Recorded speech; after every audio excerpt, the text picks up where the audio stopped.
This is session 1 of what I'm calling righteousness. This week I want to look at that topic of righteousness. When we think of this word, we probably have a lot of ideas come to mind. We're probably a little more definite when we talk about self-righteous. And that's usually rather a judgmental term, which describes someone who thinks they're better than we are, or somebody who's always trying to correct us to do things the right way.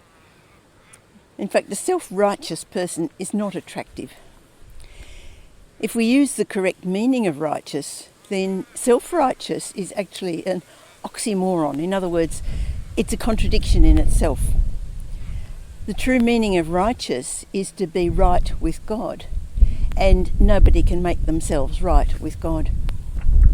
In Matthew 5:20, Jesus said, "I tell you, unless your righteousness surpasses that of the Pharisees and the teachers of the law, you will certainly not enter the kingdom of heaven." So who were these Pharisees? Well, they were people who absolutely devoted themselves to the keeping of God's law, every single detail. They were the most devout people of their time. The only problem was that they believed it was by outwardly keeping God's law that they were being right with God. They didn't realise that what went on inside of them was what really mattered.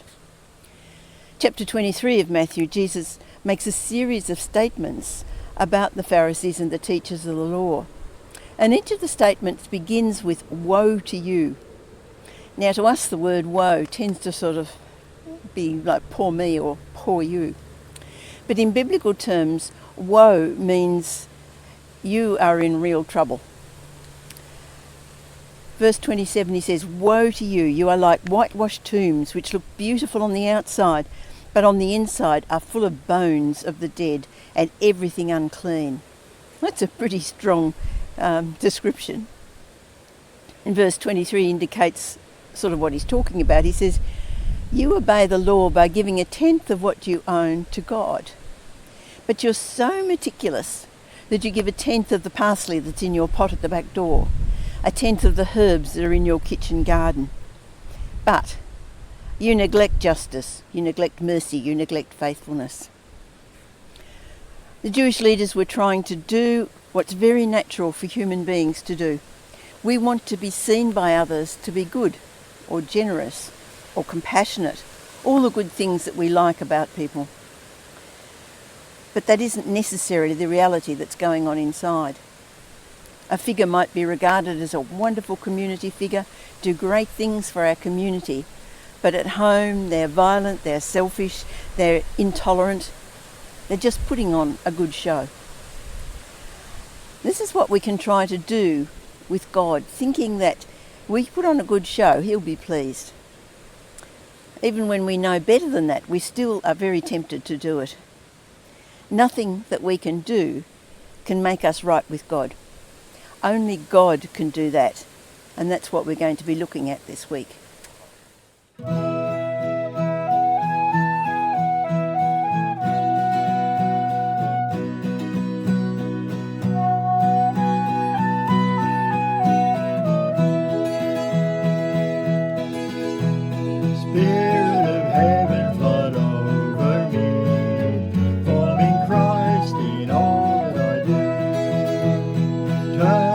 Sinful desire in me into holy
faithful